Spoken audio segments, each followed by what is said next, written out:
Le nom de notre Dieu qui permet que ces moments aient lieu, alléluia.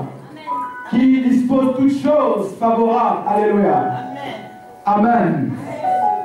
Je voudrais rendre toute la gloire au Seigneur cet après-midi pour ces instants qu'il permet que nous puissions avoir pour la seule gloire de son nom. Bien-aimés, cet après-midi, nous sommes réunis pour une cause qui nous unit, nous tous, alléluia, pour une cause très importante pour nous, alléluia. Avant de pouvoir entamer mon propos cet après-midi, j'aimerais honorer Dieu pour la présence de tous les orateurs, tous les intervenants qui seront là cet après-midi avec nous, qui défieront tous à tour avec une parole, avec une pensée pour la nation, alléluia. Amen. Je voudrais vraiment honorer le Seigneur pour la présence des éminents serviteurs et servants de Dieu qui ont pu, n'est-ce pas, modifier leur programme, modifier leur agenda pour répondre à cet appel, alléluia. Car cet après-midi, nous sommes à l'appel de la nation, alléluia. Nous répondons à l'appel de la nation gabonaise, alléluia. Amen. Amen. Mes remerciements vont aussi vers ceux-là, vous qui êtes là présents, qui allez modifier votre temps, votre agenda pour répondre présent au cri de la nation. Alléluia.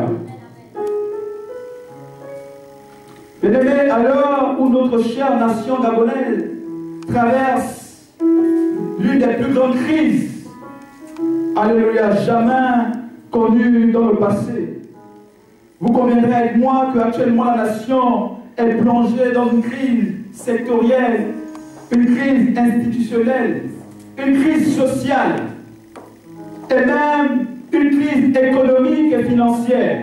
Alléluia. À l'heure où on assiste à la croissance des pratiques, à l'accroissement des pratiques liées à l'abomination telles que les crimes rituels, la gabégie, l'homosexualité, pour ne citer que cela, notre nation est actuellement plongée dans une situation sombre. Alléluia. Je dirais même dans un chaos total. Je pèse mes mots en disant dans un chaos total. Et face à cela, l'Église que nous sommes ne peut rester indifférente. Non, je dis l'Église ne peut pas rester silencieuse, spectatrice de ce qui s'est fait. L'Église ne peut rester silencieuse face aux atrocités que connaît notre nation aujourd'hui. Alléluia. Suite à la vision que le Seigneur m'a fait grâce de voir de la nuit du 2 au 3 janvier 2015 sur la nation gabonaise. Vision dans laquelle il m'a été permis de voir certains événements qui devraient arriver au Gabon et dont plusieurs de ces événements ont commencé à se produire. Alléluia. Une vision terrible, une vision atroce. Parce que les choses que j'ai pu voir dans cette vision sont tellement terribles et terrifiantes, à tel point que les mots ne sont pas assez puissants pour qualifier tout ce que j'ai vu dans cette vision. Alléluia. La vision, vous pouvez la retrouver sur YouTube, sur Appel à la repentance pour la nation gabonaise, où je prends le soin d'expliquer et d'exprimer un peu en détail les quelques parties importantes que j'ai pu voir dans la vision et dans celles que je n'ai pas pu dire parce que pour le temps, il ne m'a pas permis encore de dire certaines choses. Alléluia. L'une des recommandations que j'avais reçues du Seigneur, c'est de réunir le corps de Christ aussi bien au niveau de la diaspora qu'au Gabon pour les programmes de prière. Il est temps aujourd'hui que l'Église se lève. Alléluia. Non, je n'ai pas entendu la même. Il est temps que l'Église se lève. Non, je dis, il est temps que l'Église se lève. Il est temps que l'Église fasse entendre sa voix. Il est temps que l'Église intercède en faveur de la nation gabonaise. Et je ne sais pas si vous réalisez dans quelle situation c'est toute notre nation. Alléluia. Mais cette colère qui m'anime depuis 7 ans, je suis convaincu que cette colère anime beaucoup de serviteurs de Dieu et de Dieu qui ont le fardeau pour la nation. Alléluia. Ce programme de prière est aujourd'hui le début d'une série de prières intenses. D'une série de prières intenses. Parce que ça ne s'arrêtera pas seulement aujourd'hui, mais ça commencera aujourd'hui. Allez, je dis ça commencera aujourd'hui.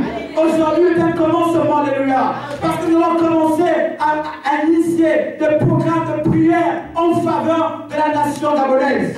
La Bible déclare que la prière de juste a une forte efficacité. La prière de juste a une forte efficacité. La prière de juste renverse les situations.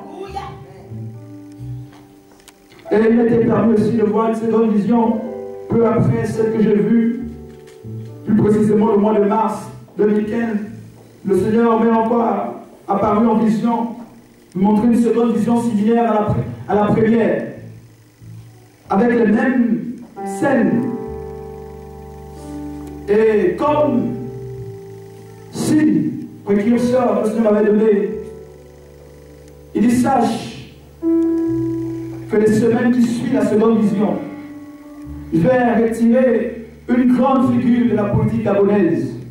Lorsque tu verras cette personne partir, tu sauras que les temps sont proches, que tu dois interpeller l'Église à se lever.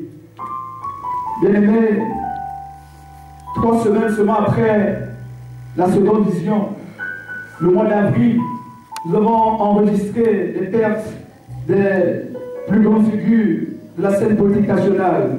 Je ne citerai pas les noms, vous êtes mieux renseignés que moi, alléluia. Mais ces signes sont précurseurs de quelque chose qui se passe dans la nation. Alléluia. Alléluia. Alléluia. Alléluia. Nous croyons que face aux dangers qui planent sur notre pays, il est temps que nous levons et disons stop. Stop. Stop. Stop. Nous faisons entendre notre voix, celle du Seigneur. Il est temps aujourd'hui que la nation se tourne vers Dieu. Non, je n'ai pas compris ton amen. Il est temps que la nation gabonaise se tourne vers Dieu. Il est temps aujourd'hui que la croix de Christ revienne au centre de la nation. Le salut de la nation passe aujourd'hui par l'intercession de l'Église. Si la nation est telle qu'elle est aujourd'hui, c'est parce que l'Église est tant soit peu restée silencieuse. Alléluia. Mais nous sommes convaincus aujourd'hui qu'il y a une puissance dans l'intercession. Amen. Alléluia. Et cet après-midi, c'est le début d'une série de prières intenses.